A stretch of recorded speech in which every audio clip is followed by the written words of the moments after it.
Monsieur le Président. Bon.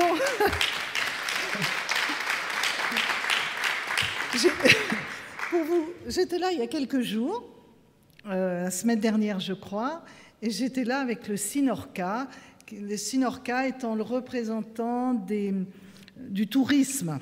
Et je dois vous dire, Monsieur le Président, que j'ai entendu aussi à cette occasion-là beaucoup de demandes assez fortes. Alors vous le savez, je ne pourrai pas répondre à toutes ces demandes. J'entends certaines, mais pas toutes quand même. Je trouve que, mais j'y reviendrai, notamment sur les commerces de proximité, les commerces de centre-ville, vous ne pouvez pas dire d'abord que l'État est responsable de tout, c'est inexact. Franchement, du coup, je ne reprendrai pas le même ton, mais c'est inexact. Vous savez quelles sont d'autres, la désertification, enfin ce que ça comporte. Nous y travaillons, j'ai nommé une mission, j'attends d'ailleurs les conclusions, mais vous savez qu'il y a des co-responsabilités. Je crois que c'est pas... On ne peut pas dire que c'est que de la faute des uns ou que de la faute des autres, c'est pas vrai. Et puis il y a d'autres formes de commerce, excusez-moi de le dire ainsi, mais le commerce il évolue, il va évoluer. Vous n'avez pas parlé du numérique, mais on voit bien comment la consommation évolue, comment il y a des plateformes, comment tout ça. J'entends bien, sauf qu'on fait un constat et qu'on est obligé, avec ce qu'on soit, de travailler avec une égalité de traitement. Ça, je l'entends, sur lequel il faut mettre un certain nombre d'obligations, ce que nous sommes en train, là, de préparer. Mais en même temps, les modes de consommation ont évolué et nous devons, y compris dans le commerce, dans l'animation des centres-villes, dans la manière de consommer, nous devons en tenir compte. Ce n'est pas aussi simple que de dire c'est de la faute des uns, c'est de la faute des autres. Je pense que nous avons, dans ces moments qui ne sont pas faciles d'ailleurs, à travailler ensemble plutôt qu'à se dire c'est de la faute des uns ou c'est de la faute des autres, même si je connais vos attentes et je sais et je peux les relayer bien évidemment, mais soyons plutôt constructifs. Moi, j'aime plutôt travailler comme ça et non pas pour dire vous êtes responsable de tout. Je ne le crois pas d'ailleurs. Bon, je vais reprendre le fil de ce que j'étais venue échanger avec vous et partager avec vous. Et je vous remercie, Monsieur le Président, pour votre invitation. C'est un rendez-vous important et je crois qu'il y a le mérite que des choses soient dites. La preuve, j'en ai entendu certaines, j'en ai entendu d'autres au moment où je suis arrivée. Et je crois que c'est particulièrement intéressant. Mais je veux aussi saluer tout le travail que vous faites et notamment vos belles réussites, parce qu'il n'y a pas que des choses, permettez-moi de vous le dire, qui ne vont pas.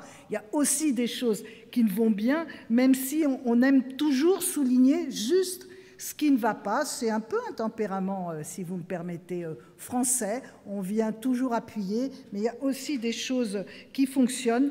Et je veux le saluer notamment, puisqu'on était sur le sujet de l'étranger, de ce qui se passait à l'étranger, mais notamment des belles réussites que vous savez porter, et notamment à l'étranger.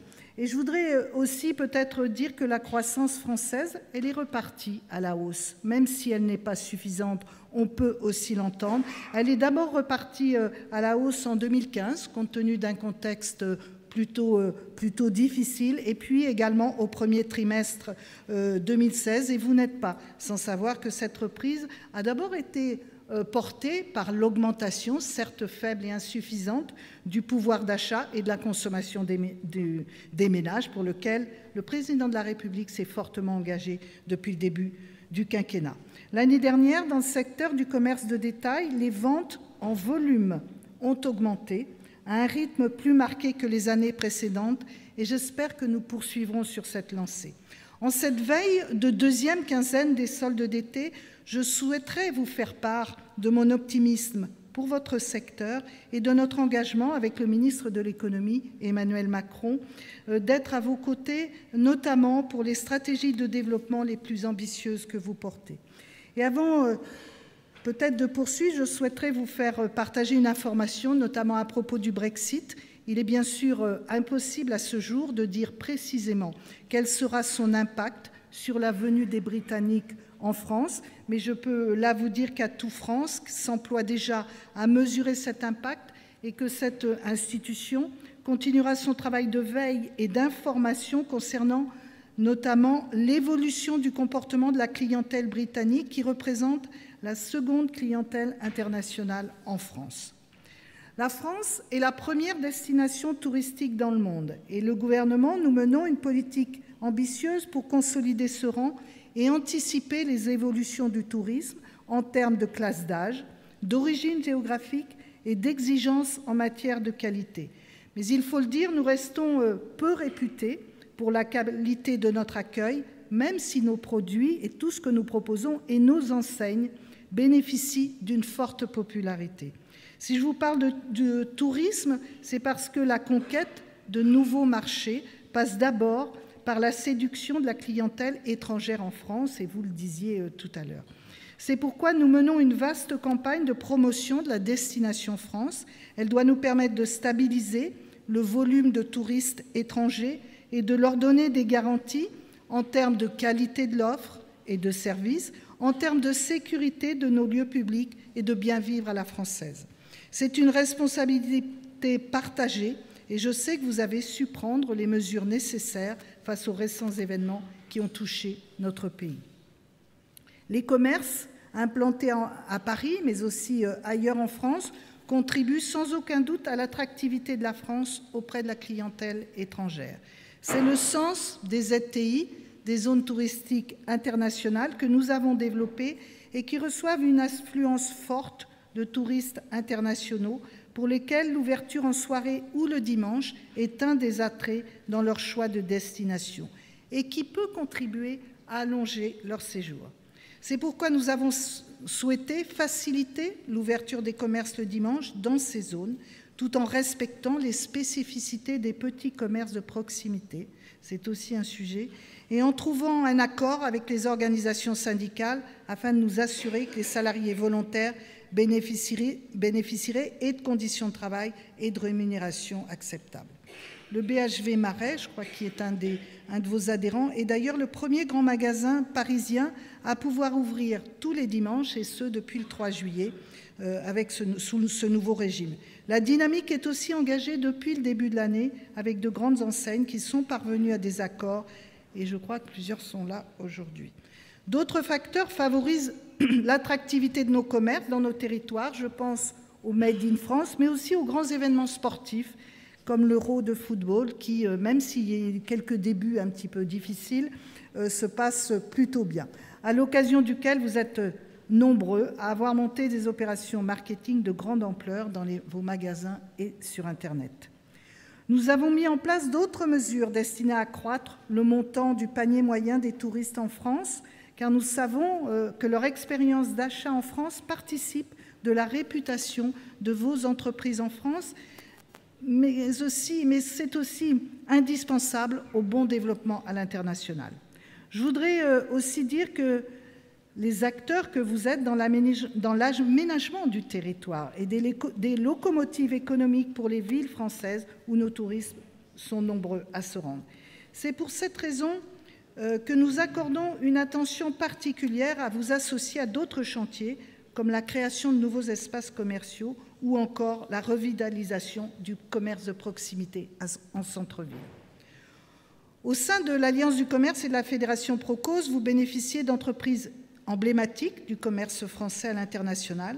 Beaucoup d'entre elles se sont implantées, parfois à travers des franchises, en Asie et dans les pays du Golfe. Nous le savons, les consommateurs y sont particulièrement attirés par les marques françaises. L'Europe de l'Est, l'Amérique latine, l'Afrique du Nord sont aussi des marchés porteurs, notamment pour la grande distribution. Les foncières qui développent les centres commerciaux sont également présentes à l'international, notamment en Europe du Nord, du Sud, mais aussi au Moyen-Orient. Elles entendent d'ailleurs s'y implanter pour promouvoir les enseignes françaises qui font notre renommée à l'étranger. Je pense aussi aux produits de luxe, aux cosmétiques ou encore aux textiles. Dans toutes ces régions du monde, vous exportez un savoir-faire français tout en adaptant l'offre aux spécificités de la clientèle locale, et je crois que c'est important. C'est un exercice difficile et les entreprises du commerce français ne disposent pas toutes des mêmes moyens humains et financiers pour y répondre. Nous avons donc souhaité porter une attention toute particulière aux PME pour les accompagner dans leur conquête de nouveaux marchés qui constituent des relais de croissance précieux. Les réseaux consulaires et Business France proposent désormais un parcours à l'export simplifié qui devrait concerner plus de 3000 PME d'ici la fin de l'année. Nous avons également désigné 155 conseillers du commerce extérieur de la France pour appuyer spécifiquement les PME partout dans le monde. En outre, il est prévu que 10 000 volontaires internationaux en entreprise, les VIE, soient mobilisés à l'étranger pour les entreprises à l'horizon 2017. Dans le même temps, les outils financiers de soutien à l'export sont en train d'être revus pour une meilleure efficacité. Enfin, nous avons travaillé avec BPI France à la mise à disposition de plusieurs outils, des prêts à l'export, des solutions de financement court terme et des prêts croissance internationale de 30 000 à 5 millions d'euros. 100 garanties sont ainsi proposées. COFACE et BPI France ont également signé en avril dernier un accord relatif au transfert de la gestion des garanties publiques de COFACE à BPI France, Assurance Export, nouvelle filière créée à cet effet. Les premiers résultats de nos aides sont tangibles, puisque nous pouvons observer que plusieurs PME retrouvent ou prennent le chemin de l'export. 4000 entreprises exportatrices